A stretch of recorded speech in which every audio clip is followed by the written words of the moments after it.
राहून राहून राजकीय वर्तुळामध्ये एक चर्चेला उधाण भरपूर आलेले आहे, ते म्हणजे कुठलं? उद्धव ठाकरे बाळासाहेब आंबेडकरांची गेम करत आहेत, हे वाक्य. आणि ह्यावरती जास्त रुमर्स चालू आहेत राजकीय वर्तुळामध्ये. पण आता बाळासाहेब सोबत शिवसेना व ठाकरे गट आहे असे फक्त बाळासाहेबच म्हणतात, पण याविषयी उद्धव ठाकरेंना कधीही खुलून स्पष्टपणे कधीच सांगितलेलं नाही, किंवा यांचे जे प्रवक्ते आहेत आणि मेन्स आहेत संजय राऊत यांना पण या विषयावरती आतापर्यंत कुठलीच आपली शिवसेनेची भूमिका कधीच स्पष्ट केली नाही. राहून राहून एक प्रश्न पडतो की यावरती शिवसेना गप्प का?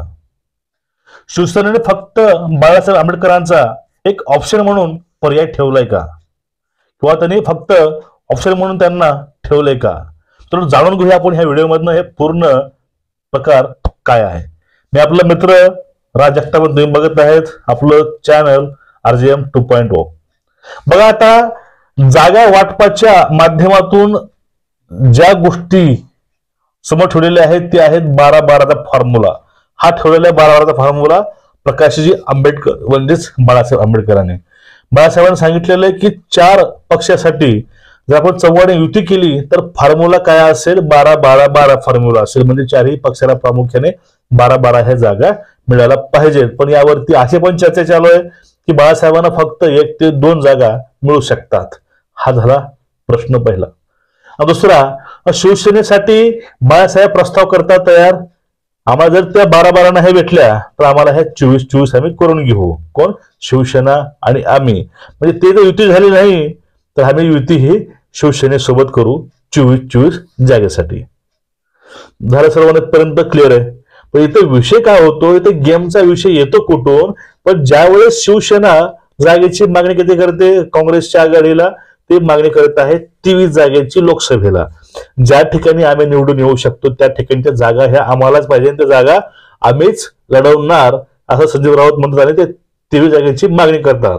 आणि जर समजून घ्या काँग्रेसनं तर त्या 23 जागा मान्य केल्या तर ते सोबत जातील का वंचितच्या?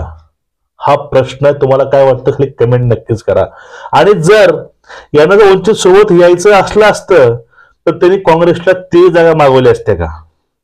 आणि जर काँग्रेसनं 23 जागा यांना दिल्या तर काँग्रेस 12 जागा कसं बाळासाहेबांना देईल?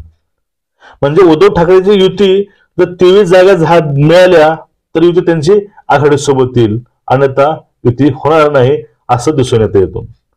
मग त्या 23 जागा जर नाही भेटल्या तर पर्याय त्यांना वंचित आहे.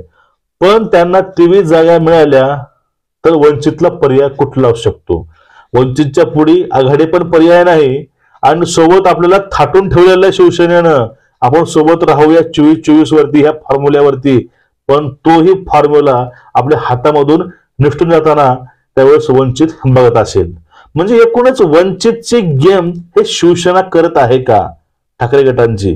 हा प्रश्नाची चर्चा जास्तीत जास्त चालू आहे. आणि या आता काही दिवसावरती इलेक्शन येऊन बसलेलं आहे. एका महिन्यामध्ये आचारसंहिता लागू शकते.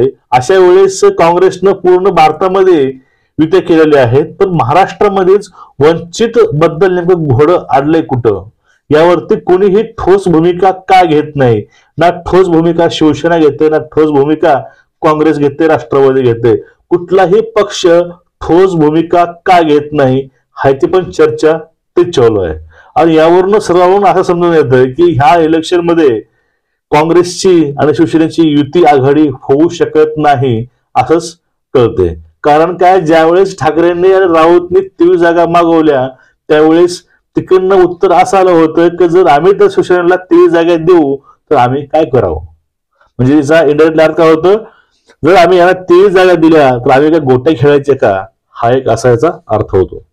याचा अर्थ यावरून असं समजतं की आपल्याला काँग्रेस ह्या 23 जागा शिवसेनेला कधीही देऊ शकत नाही. आणि हे तर काँग्रेसनं मान्य नाही केलं तर शिवसेना आणि काँग्रेसची युती होणं हे खूप मुश्किल आहे. पर्यायी युती ही शिवसेना आणि वंचितची त्यावेळेस होऊ शकते. एकूणच बघा, ह्या विषयावरती एकूणच गोष्ट आपल्याला असं सांगता येईल, जर हे 2 फॉर्म्युले फसले त्यावेळेची हे चित्र असं असणार आहे. आणि त्यावेळेस पूर्णपणे राजकीय उलथापालथ होऊन जाईल. आणि ज्या वेळेस शिवसेनेची आणि वंचितची युती दिसून येईल महाराष्ट्रामध्ये, त्यावेळेस काँग्रेसचं अस्तित्व हे पूर्णपणे संपून जाईल. पर्यायी हे दोन पक्षाकडनं हे राजकीय वातावरण किंवा राजकीय जे जागा आहेत त्या जागा पूर्ण निवडून न येऊ द्या, पण याची गोची नक्कीच राष्ट्रवादीला आणि काँग्रेसला होईल आणि पर्यायी महाराष्ट्रामध्ये जास्तीत जास्त मतं हे बीजेपी मिळवून घेईल. दोन्हीकडनंही फायदा बीजेपीचाच आहे.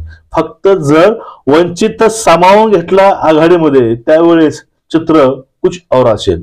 पण हे चित्र कसं ठेवायचंय आणि महाराष्ट्रामध्ये सत्ता कशी पलटायची हे पूर्ण शिवसेनेवरती आणि वंचितवरती अवलंबून आहे.